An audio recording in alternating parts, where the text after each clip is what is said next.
Hello friends, आज हम पढ़ने वाले हैं इनऑर्गेनिक केमिस्ट्री के हाइड्रोजन बॉन्डिंग चैप्टर के बारे में। ठीक है। और आज का ये चैप्टर बीएससी फर्स्ट ईयर और नीट के स्टूडेंट्स के लिए बहुत ही इम्पोर्टेंट है। तो आइए पढ़ते हैं कि हाइड्रोजन बॉन्डिंग क्या होती है। तो हाइड्रोजन बॉन्डिंग का सिंपली मीनिंग क्या होता है। ठीक है। हाइड्रोजन बॉन्डिंग मतलब the attractive force which bind hydrogen atom of one molecule with electronegative atom of another molecule is known as hydrogen bonding। तो वो अट्रैक्टिव फोर्स जो हाइड्रोजन एटम को एक इलेक्ट्रोनेगेटिव एटम से जो अनदर मॉलिक्यूल का उसको बांध के रखता है, उसको क्या कहते हैं, हाइड्रोजन बॉन्डिंग।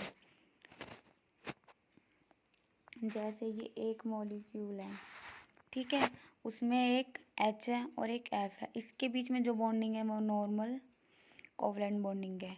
ठीक है। और ये अनदर मॉलिक्यूल है HF का, तो इसके F ने इसके H को क्या कर लिया, अट्रैक्ट कर लिया। तो इनके जो बीच में ये बॉन्डिंग दिखा रहे हैं, ये वाली जो डॉटेड लाइन के फॉर्म में है, इसको क्या कहते हैं, हाइड्रोजन बॉन्डिंग। एक मॉलिक्यूल का H और दूसरे मॉलिक्यूल का F, यानी कि इलेक्ट्रोनेगेटिव एटम जो कोई भी हो सकता है F, O और N में से। ठीक है।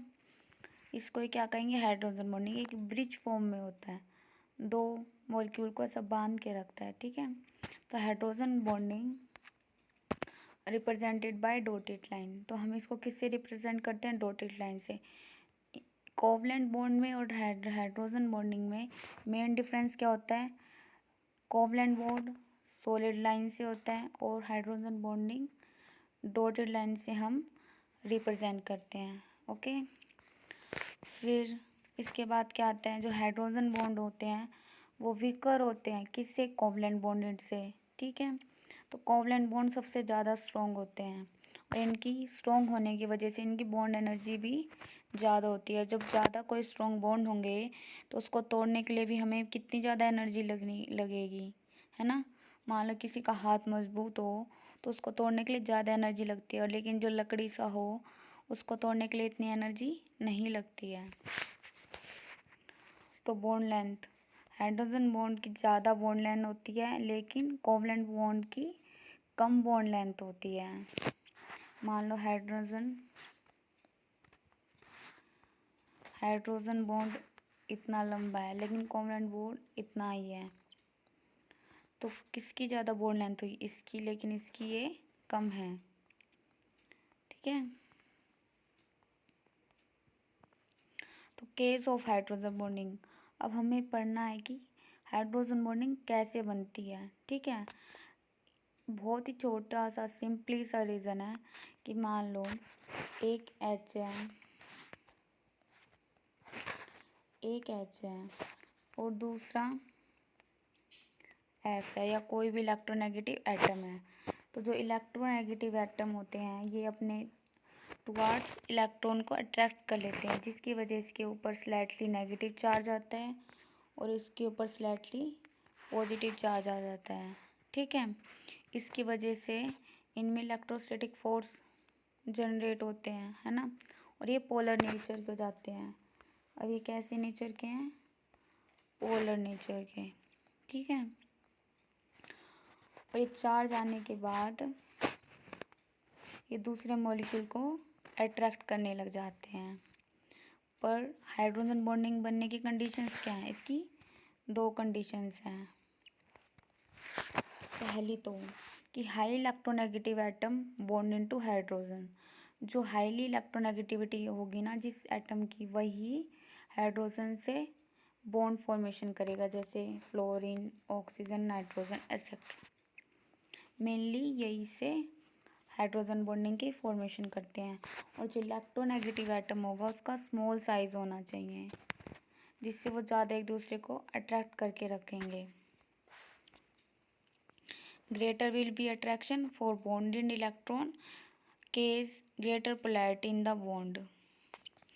तो जितना ज़्यादा स्मॉल साइज होगा उतना ही ज़्यादा उनका अट्रैक्शन होगा, और जितना ज़्यादा अट्रैक्शन होगा उतनी ज़्यादा उनमें पोलैरिटी बढ़ेगी और पोलैरिटी के कारण जल्दी से हाइड्रोजन बॉन्ड की फॉर्मेशन हो जाएगी। चलो नेक्स्ट की तरफ चलते हैं। हाइड्रोजन बॉन्ड और कोवलेंट बॉन्ड के बीच में क्या मेन डिफरेंस है? तो पहला मेन डिफरेंस क्या है कि ये ओनली डाइपोलर अट्रैक्शन दिखाते हैं, ठीक है। और कोवलेंट बॉन्ड क्या करते हैं? शेयरिंग ऑफ इलेक्ट्रॉन, ये इलेक्ट्रॉन्स को शेयर करते हैं, ठीक है। Bond form between hydrogen and electronegative atom, hydrogen bond जो होंगे वो हाइड्रोजन एंड इलेक्ट्रोनेगेटिव एटम के बीच में बनते हैं, ओके। लेकिन जो कोवलेंट बॉन्ड होंगे वो किसी के बीच में भी बन सकते हैं, दो इलेक्ट्रोनेगेटिव एटम्स के बीच में। जो हाइड्रोजन बॉन्ड होती है उसकी स्ट्रेंथ जो होती है वो लेस होती है, यानी कि ये वीक बॉन्ड होते हैं, जबकि कोवलेंट बॉन्ड पहले भी बताया था कि बहुत ज़्यादा स्ट्रॉन्ग बॉन्ड होते हैं।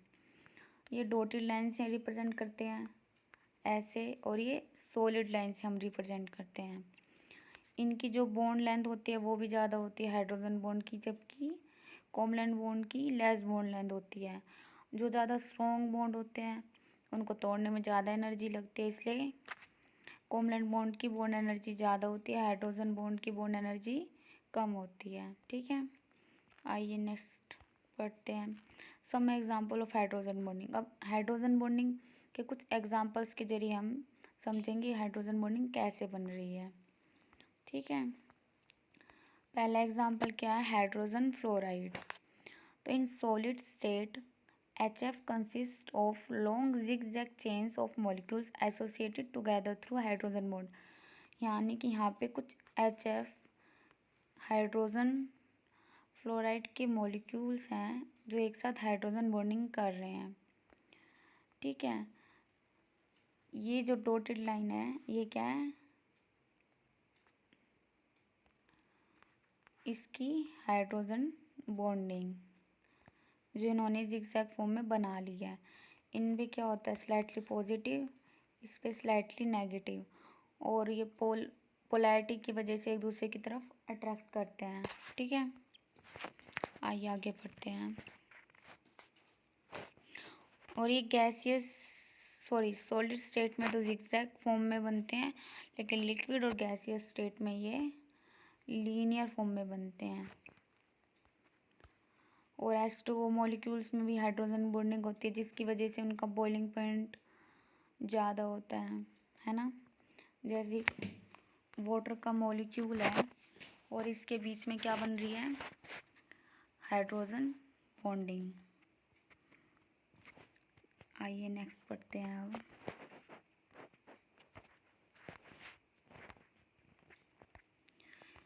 Characteristics of compounds having hydrogen bonding.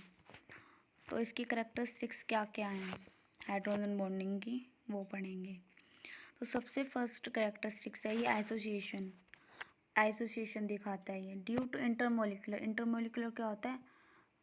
दो 1-2 मॉलिक्यूल, मान लो ये एक मॉलिक्यूल है ये दूसरा मॉलिक्यूल है, इन दोनों के बीच में जो बॉन्डिंग बन रही है उसको हम इंटरमोलिकुलर बॉन्डिंग कहते हैं, यानी कि दो अलग अलग मॉलिक्यूल्स के बीच में जो बॉन्डिंग बनती है, ठीक है। लेकिन जब एक ही कंपाउंड के दो मॉलिक्यूल्स के बीच में बॉन्डिंग बनती है या एक ही मॉलिक्यूल के अंदर बॉन्डिंग बनती है उसको हम क्या कहेंगे? Intramolecular bonding. इंटर क्या होता है? In between, okay. तो due to intermolecular hydrogen bonding 2 or more molecules of a compound exist as associated molecule. For example, RCOOH exists as a dimer even in vapor state. Formic acid exists as a dimer because of hydrogen bonding, यानी कि एक dimer के form में exist करते हैं केवल hydrogen bonding होने की वजह से, ठीक है। सिमिलरली और भी काफ़ी सारे एग्जांपल है, जैसे क्लोरोफॉर्म और एसीटोन, हाइड्रोजन फ्लोराइड और एसीटोन, और मिथाइल अल्कोहल और अमोनिया। मैंने पहले बताया था ना कि केवल NF और O के साथ बॉन्डिंग बनाता, तो ये H है, ये H है, ये O है, इसने दोनों के साथ बॉन्डिंग बना ली। H है, O है, सॉरी ये H है और ये N है। तो ये हाईली इलेक्ट्रोनेगेटिव एटम के साथ ही अपनी बॉन्डिंग बनाता है। तो दूसरा करेक्टरिस्टिक्स देखते हैं इसकी। हाई मेल्टिंग और बॉइलिंग पॉइंट। जब भी हाइड्रोजन बॉन्डिंग बनती है उसकी वजह से जो मॉलिक्यूल होता है उसका मेल्टिंग पॉइंट और बॉइलिंग पॉइंट हाई हो जाता है। ठीक है, क्योंकि इलेक्ट्रोस्टैटिक फोर्स जितना ज़्यादा बढ़ेगा उतना ज़्यादा मेल्टिंग और बॉइलिंग पॉइंट इंक्रीज होता रहेगा। अब ये फिजिकल स्टेट को भी इन्फ्लुएंस करता है, जैसे H2O में और H2S में।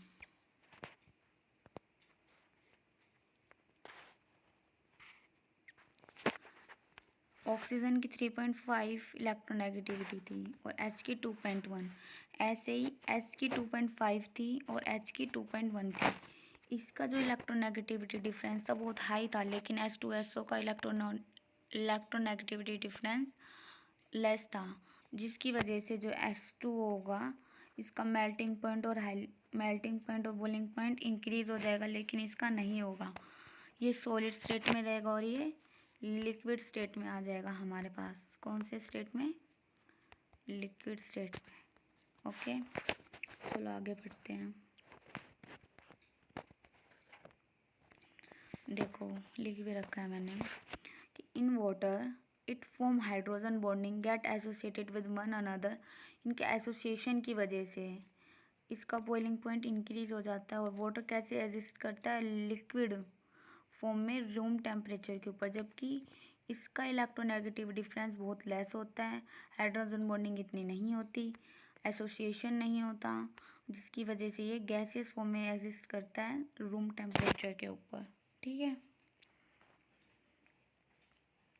फिर नेक्स्ट पॉइंट आएगा सोलिबिलिटी। तो इसकी सोलिबिलिटी क्या होगी? जो हाइड्रोजन बॉन्ड होंगे also influence solubility of one in another. For example alcohol is highly soluble in water due to hydrogen bonding with water molecule. यानी कि हाइड्रोजन बॉन्डिंग की वजह से ये सोलिबिलिटी को भी अफेक्ट कर रहा है। जो अल्कोहल है वो हाईली सोल्यूबल है in water due to hydrogen bonding. ठीक है, टाइप ऑफ हाइड्रोजन बॉन्डिंग, किस किस टाइप के हाइड्रोजन बॉन्डिंग होते हैं वो पढ़ेंगे। इंटरमोलिकुलर हाइड्रोजन बॉन्ड जो क्या होंगे? Formed between two different molecules of same और डिफरेंट सब्सटेंसेस। यानी कि दो डिफरेंट मॉलिक्यूल्स के बीच में बॉन्ड बन रहे हैं, एक और दो, इनके बीच में बॉन्ड बन रहे हैं। या तो कोई सेम सब्सटेंस के हैं ये मॉलिक्यूल्स या कोई डिफरेंट सब्सटेंस के मॉलिक्यूल्स हैं। एग्जांपल देख सकते हो, hydrogen fluoride, alcohol and water. जबकि जो इंटरमोलिकुलर हैं, इंट्रामोलिकुलर, वो हाइड्रोजन एटम और हाईली इलेक्ट्रोनेगेटिव एटम के बीच में बन रहे हैं, वो भी सेम मॉलिक्यूल के अंदर। ठीक है, ये क्या करेंगे? ये साइकिल के फॉर्म में आ जाएंगे या, और इसमें एसोसिएशन देखने को मिलता है, लेकिन ये इसमें एसोसिएशन देखने को बिल्कुल भी नहीं मिलेगा। No effect on physical properties. जो इंट्रामोलिकुलर होते हैं उनकी फिजिकल प्रॉपर्टीज़ भी कोई इन्फ्लुएंस नहीं करते हैं, लेकिन ये फिजिकल प्रॉपर्टीज़ भी इन्फ्लुएंस करते हैं।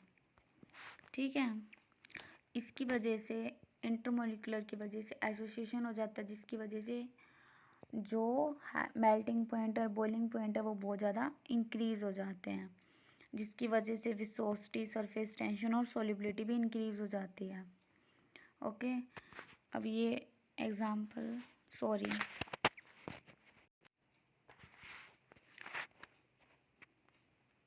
जैसे ये एग्जाम्पल देखिए, ऑर्थोनाइट्रोफिनॉल। इसमें ऑक्सीजन और हाइड्रोजन ने एक साथ बॉन्ड बना लिया है एक ही मॉलिक्यूल के अंदर। ऐसे ही इस वाले एग्जाम्पल में। चलो नेक्स्ट पढ़ते हैं। अब ये इसकी कुछ और प्रॉपर्टीज़ हैं। Hydrogen bonding in water and ice. तो हाइड्रोजन बॉन्डिंग कैसे होती है? वाटर और आइस के अंदर। जो आइस होता है वो लाइटर होता है वाटर से। ठीक है, तो ईच ऑक्सीजन एटम, वाटर के अंदर जो ऑक्सीजन एटम होते हैं वो 4 हाइड्रोजन एटम से घिरे हुए होते हैं। 2 तो कोवलेंट बॉन्ड के ज़रिए और 2 हाइड्रोजन बॉन्ड के ज़रिए, ठीक है। तो molecules of molecules of water are not packed closely.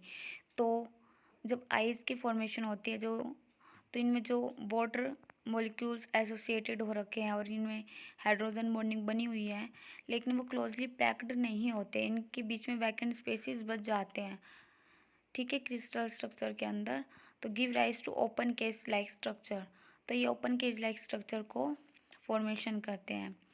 For ice having larger volume for the given mass of water. जो गिवन मास ऑफ वाटर है उससे आइस का लार्जर वॉल्यूम हो जाता है, जिसकी वजह से जो डेंसिटी होती है आइस की वो लेस हो जाती है वाटर से। आपको समझ आ गया होगा कि अब आइस क्या होती है, लाइटर होती है वाटर से। वो हम पढ़ेंगे जो वाटर होता है उसकी मैक्सिमम डेंसिटी 4 डिग्री सेल्सियस पे होती है, ठीक है। जैसे जैसे हम आइस को मेल्ट करते हैं उसके टेम्परेचर को इंक्रीज़ करते हैं, जो ओपन केज लाइक स्ट्रक्चर होगा उसके हाइड्रोजन बॉन्ड जो होंगे वो ब्रेक करने लगते हैं। हाइड्रोजन बॉन्ड ब्रेक होते हैं तो उनका जो मॉलिक्यूल्स हैं वो क्लोज आने लगते हैं और जो वैकेंट स्पेसेस थे वो भी फिलअप होने लगते हैं। उसकी वजह से क्या होगा, वॉल्यूम कॉन्ट्रैक्ट करने लगेगा, वॉल्यूम कम होने लगेगा। तो वॉल्यूम कम होगा तो डेंसिटी इंक्रीज़ करने लगेगी। Density of water increasing on heating above melting point of ice.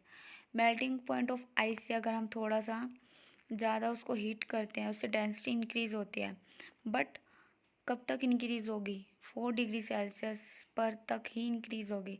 अगर हम 4 डिग्री सेल्सियस से ज़्यादा टेम्परेचर कर देते हैं, अगर इससे ज़्यादा टेम्परेचर कर दिया तो क्या हो जाएगा, आइस की डेंसिटी कम हो जाएगी। 4 डिग्री सेल्सियस मैक्सिमम डेंसिटी होती है, ठीक है। ऑन फर्दर राइज, और ये क्यों मैं जो अगर हम 4 डिग्री सेल्सियस से ज़्यादा टेम्परेचर करेंगे तो उसकी डेंसिटी कम क्यों होगी, इसका रीज़न क्या है। तो इसका रीज़न क्या है, उसकी काइनेटिक एनर्जी बढ़ जाएगी। मॉलिक्यूल्स की काइनेटिक एनर्जी अब इतनी ज़्यादा हो जाएगी कि वो इधर उधर भागने लगेंगे, और इधर उधर भागेंगे तो वो क्लोज नहीं आएंगे, और क्लोज नहीं आएंगे तो क्या होगा, वॉल्यूम कम हो रहा था पहले लेकिन अब वॉल्यूम बढ़ जाएगा, एक्सपेंशन हो जाएगा कॉन्ट्रैक्शन की बजाय। एक्सपेंशन की वजह से अब डेंसिटी कम होने लगेगी। 4 डिग्री सेल्सियस से ज़्यादा टेम्परेचर अगर हमें इंक्रीज़ किया तो इसकी वजह से मैक्सिमम डेंसिटी कितनी होती है वाटर में, डेंसिटी कितनी डिग्री सेल्सियस पे होती है, 4 डिग्री सेल्सियस पे वाटर की डेंसिटी सबसे ज़्यादा मैक्सिमम होती है, ठीक है। तो आज के लिए इतना ही, नेक्स्ट वीडियो में पढ़ेंगे आगे का। Bye bye.